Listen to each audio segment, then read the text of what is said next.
Bismillahirrahmanirrahim. Wa sallallahu ala nabil karim. Monsieur le Président, je suis là aujourd'hui pour vous raconter mon rêve. Comme disait Martin Luther King, I have a dream. J'ai un rêve pour la Mauritanie. Je rêve que la Mauritanie soit un pays qui ne distingue pas ses citoyens que par la compétence. J'ai rêvé d'une nation sans chômage. J'ai rêvé d'une nation sans tribalisme. J'ai rêvé d'une nation sans distinction d'ethnie. J'ai rêvé enfin d'une nation où seule la compétence et le mérite comptent. Et cette nation, quand je me suis réveillée, je me suis rendu compte qu'elle est bien réalisable. Comment elle sera réalisable? Avec toutes ces ressources que nous avons aussi des compétences. Il suffit juste de la bonne volonté. Il suffit juste que nous luttons contre la propagande.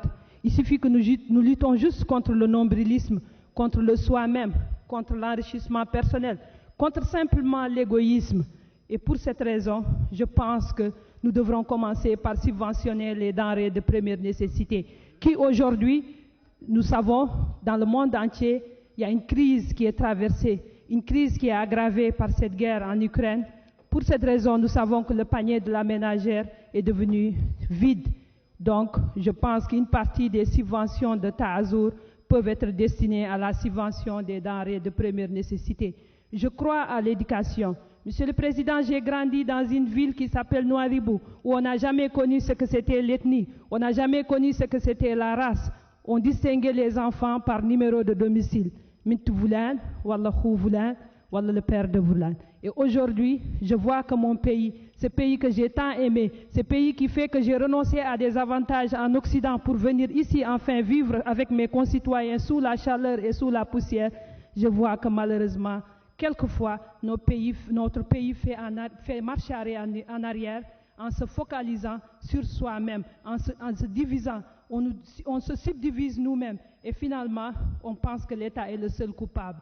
Oui, peut-être l'État a un rôle à jouer parce que l'État dispose du quatrième pouvoir, à savoir la communication, qu'on peut utiliser pour rapprocher les Mauritaniens, pour enfin faire comprendre que personne n'est en danger pour l'autre, que le danger, c'est de ne rien faire, que le danger, c'est de croire qu'on est meilleur que l'autre, que le danger, c'est de laisser les compétences en rade, que le danger, c'est de laisser les jeunes qui n'ont pas de bras longs pour aller déposer leur CV au Conseil des ministres, qui sont voués malheureusement à l'abandon ou simplement à l'immigration.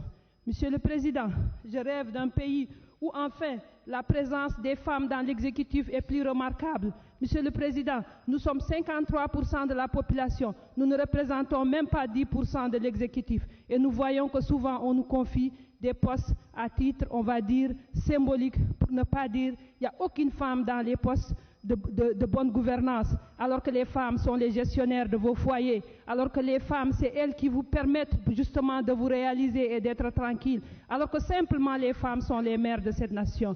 Monsieur le Président, les femmes sont aujourd'hui instruites. Les femmes ne cherchent pas forcément les hommes, mais elles cherchent également à avoir ce que les hommes ont pour pouvoir se le donner soi-même et pour participer à la construction de cette nation. Monsieur le Président, je pense que tout dépend du changement des mentalités.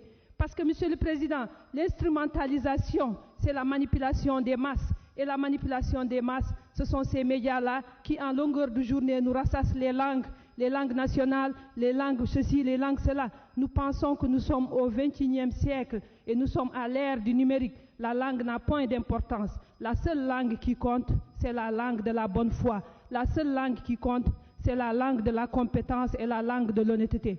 Monsieur le Président, je pense que nous devons exiger plus de langues étrangères, y compris l'anglais, comme tous les pays du monde. Monsieur le Président, nous pouvons vivre mieux que Dubaï. Pour quelle raison? Parce que nous avons les ressources et nous sommes un pays sous-peuplé. Qu'est-ce qui nous manque? La bonne volonté, l'entraide et surtout la détermination.